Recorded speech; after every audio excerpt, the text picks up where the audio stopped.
اخلاص کا اسی کا انعام ہے کہ بندہ وَاذْكُرِ اسْمَ رَبِّكَ وَتَبَتَّلْ إِلَيْهِ تَبْتِيلًا، کہ اللہ کا ذکر یوں کرے کہ ہر ایک سے کٹ کے خالصتاً اپنے مولا کا ہو جائے. سبحان اللہ. اور خلوص کو اگر سمجھنا ہو تو اخلاص اتنی بڑی نعمت ہے اور اتنا بڑا کرم ہے کہ جب شیطان، جس کا نام اصل میں عزازیل تھا، جو بعد میں ابلیس اور شیطان ہوا، راندہ بارگاہ ہوا، آسٹرے پرسن ہو گیا، جب اس کو دھتکار دیا گیا، اللہ کی بارگاہ سے راندہ کر دیا گیا، تو اس نے مالک کریم سے پوری ڈیبیٹ کی، جو کہ سورہ الحجر کے اندر 15 نمبر سورہ ہے اور اس کی آیت نمبر 39 ورس 39 to 42 39 سے 42 تک پورا سیکوینس بیان ہو رہا ہے.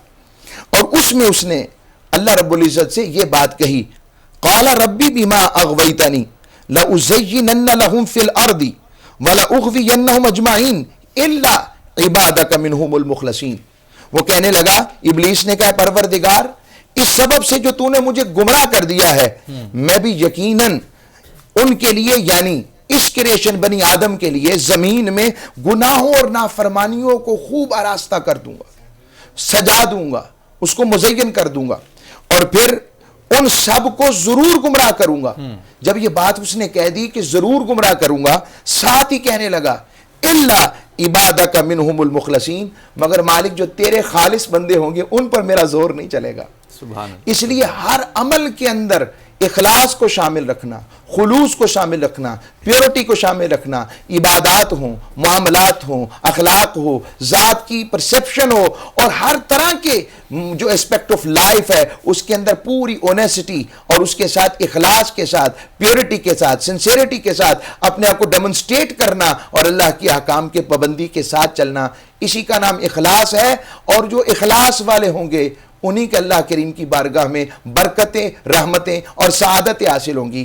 ہر عمل قرآن و حدیث میں بھی اور ہمارے سوشل لائف کے اندر بھی، قرآن حدیث کے اندر آقا علیہ السلام نے جو بخاری شریف کی پہلی حدیث ہے اس کو بیس بنا کر اس بات کی حقیقت واضح کر دی کہ انما الاعمال بالنیات، کہ ہر عمل کا دار و مدار نیت پر ہے. بے شک. اور جہاں پر اخلاص ختم ہوگا وہاں ریاکاری آ جائے گی.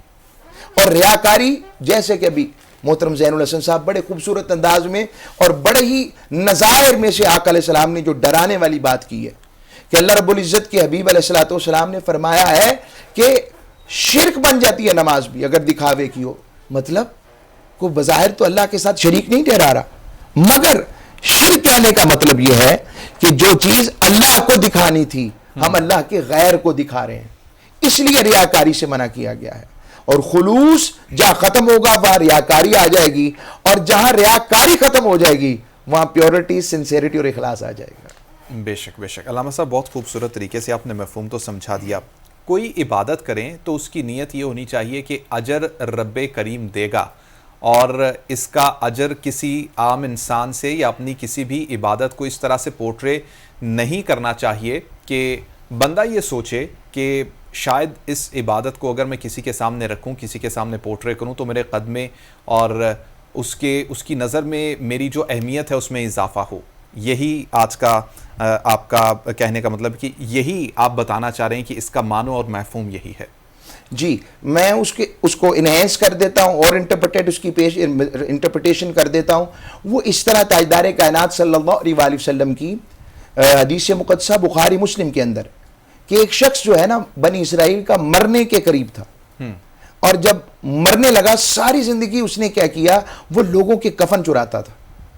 جب مرنے لگا تو اپنی اولاد کو وصیت کرنے لگا کہ جب میں مر جاؤں تو اس طرح کرنا، میری لاش کو جلا دینا اور جلا کر اس کو ہوا میں اڑا دینا جو خاک بن جائے گی، پانی میں ملا دینا، مٹی میں ملا دینا. بچوں نے کہا ابا جان اتنا سخت اپنے اوپر حکم، آپ وصیت کر رہے ہیں. کہا بیٹا، اب اس کی پیورٹی دیکھیں آپ. فرمایا، اس نے کہا بیٹا اگر میرے اللہ نے مجھے پکڑ لیا، حالانکہ جملہ بھی درست نہیں ہے یہ اس کا، اللہ کی پکڑ سے کون باہر جا سکتا، وہ خالق و مالک ہے، مگر اس نے کہا کہ اگر اللہ نے مجھے پکڑ لیا تو جیسا عذاب مجھے ہوگا کائنات میں کسی کو نہیں ہوا ہوگا. اور اس کے بچوں نے مرنے کے بعد ایسا ہی کیا. جب وہ مر گیا، اللہ کے لیے کیا مشکل تھا، انما امرہ اذا اراد شیئا ان یقول لہ کن فیکون. اللہ رب العزت نے اس کے جسم کے ذروں کو حکم دیا، وہ سراپا امبوڈیمنٹ کے اندر ہیومن باڈی میں کھڑا ہو گیا. اللہ نے اس سے سوال پوچھا, اے بندے تو نے اتنا سخت حکم اپنے اوپر نافذ کیوں کیا؟ اب وہ جو پیورٹی اور سنسیریٹی کا اس کے جذبات تھے نا, کہ ساری زندگی تو کو عمل نہیں کر سکا, مگر اللہ سے جو خشیت اور خوف کی خلوص کے ساتھ آیا, اللہ رب العزت وہ بھی اللہ نے اس کی نیت دیکھی اور فرمایا. علامہ صاحب میں مکمل کر لوں حدیث کو. بالکل ٹھیک. اور ساتھ ہی آقا علیہ الصلوۃ والسلام فرماتے ہیں, اللہ نے اسے کہا تو نے مجھ سے ڈر کر یہ کیا تھا؟ وہ کہنے لگا جی. رب نے کہا جا, میں نے تیرے ڈرنے پر تجھے بخش دیا ہے.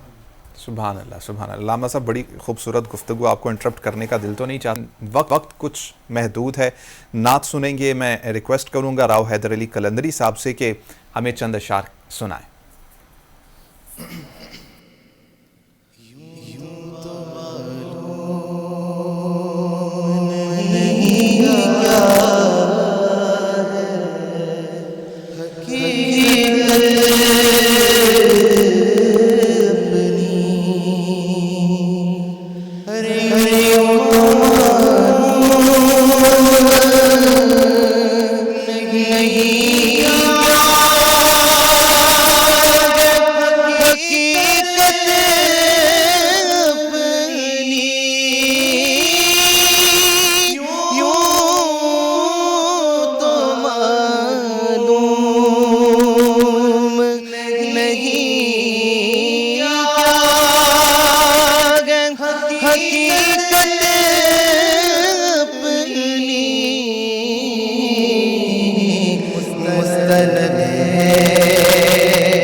اپنی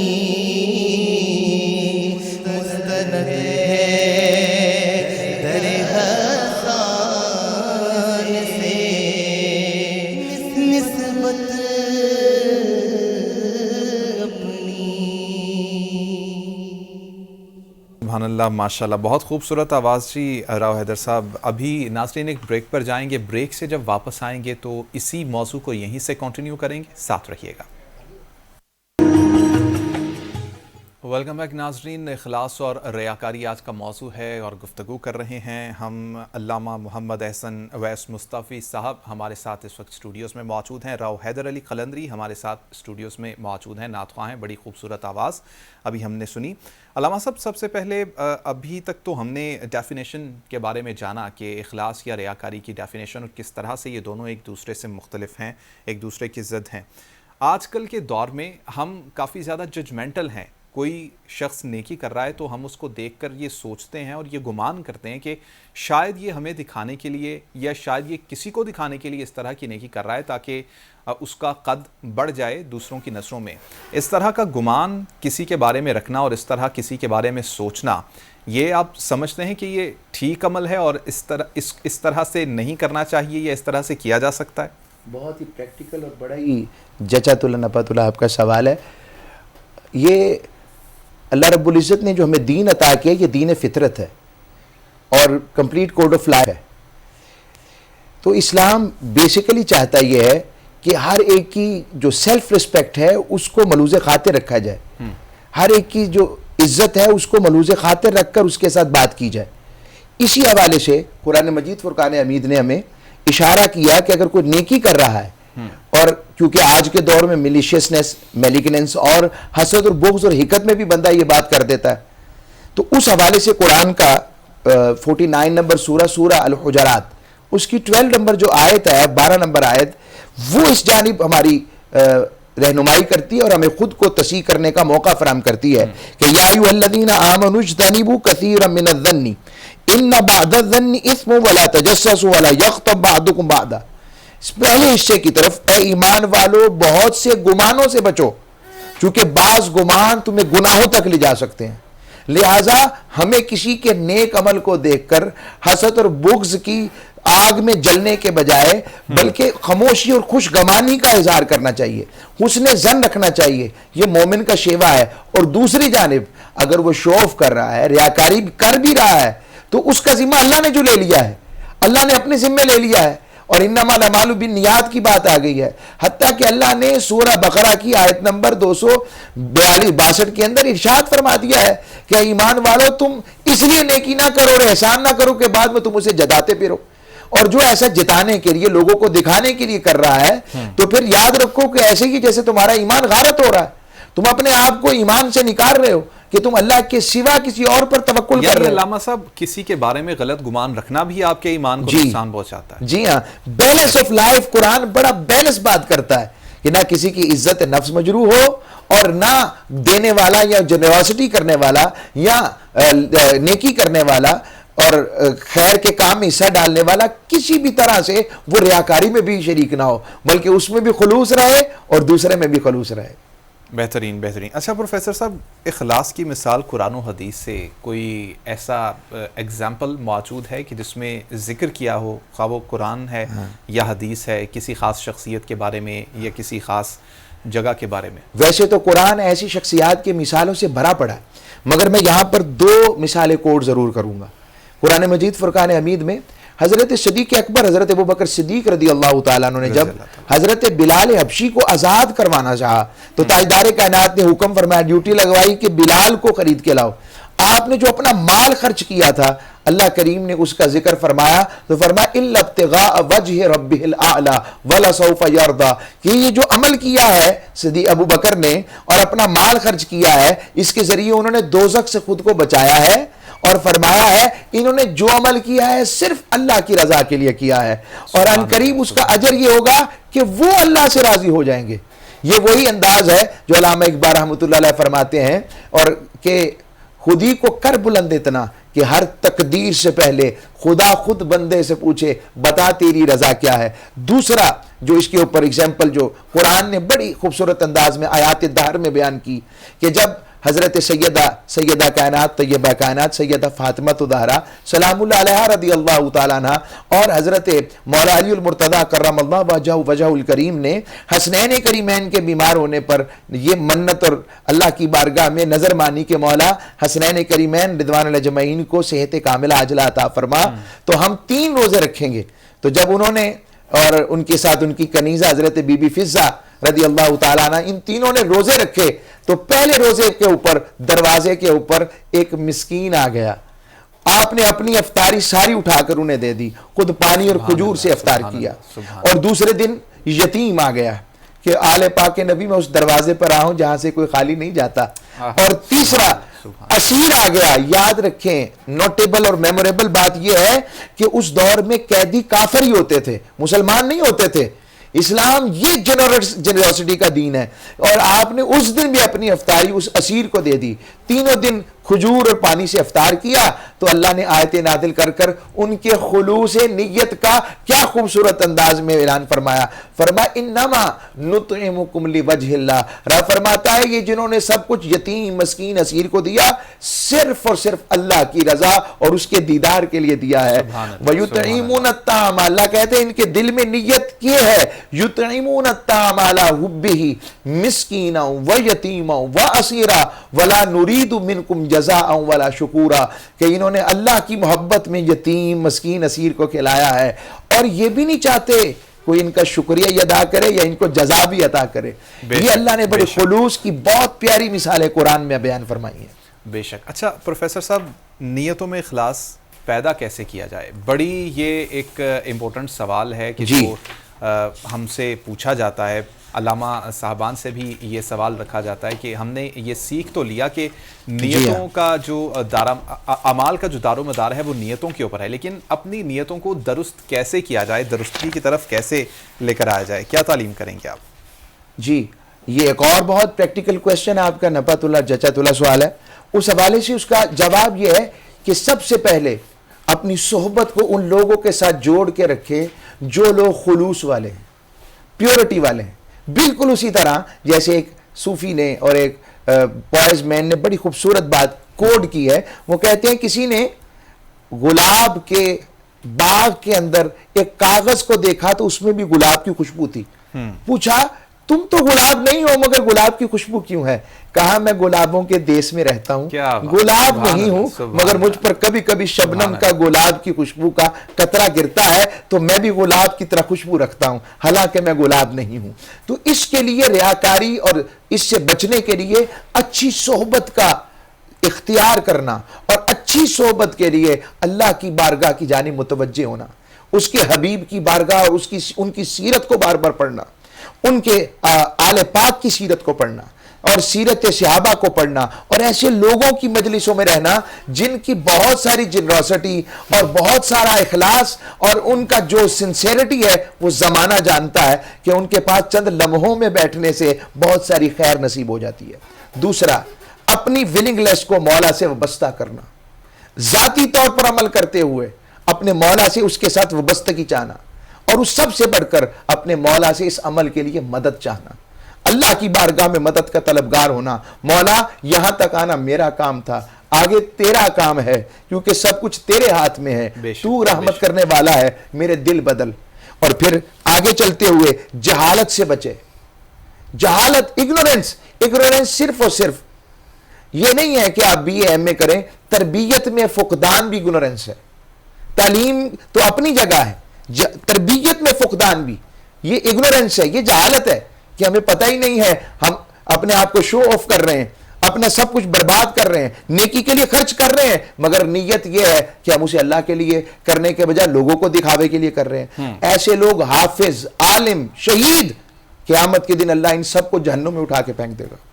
پھر حب جا، اپنے اندر سے جاہ و منصب کی محبت کو ختم کیا جائے، اور ایسے افراد جن میں بیٹھنے سے دنیا میں ریاکاری کی عادت پیدا ہو، اس صحبت سے، اس کمپنی سے بچا جائے، اور اندر دل کے اندر مال کی حوث کو کم کیا جائے اور تعریف اور شہرت کے حرص سے بچا جائے۔ تھوڑا سا اس میں یہ بھی ایڈ کر دیجئے، کچھ عبادات ایسی ہیں اور کچھ چیزیں ایسی ہیں کہ جس میں خود دین اسلام ہمیں یہ حکم کرتا ہے کہ اس کو دکھا کر کرو، نماز پڑھو دکھا کر پڑھو، مسجد میں جاؤ تو اگر 2 دروازے ہیں ایک دروازے سے جاؤ دوسرے سے باہر نکلو تاکہ لوگوں کو یہ لگے کہ نمازیوں کی تعداد زیادہ ہے، لوگوں کو ترغیب ملے. صرف 2 لائنوں کے اندر اس چیز کو بھی بیان مسجد چونکہ کمیونٹی سینٹر ہے اور نماز ادا کرنا یہ بھی نیات کے اوپر مشتمل ہے کہ بندے کی نیت کیا ہے. مولا کے لیے پڑھ رہا ہوں کہ لوگ مجھے نمازی کہیں.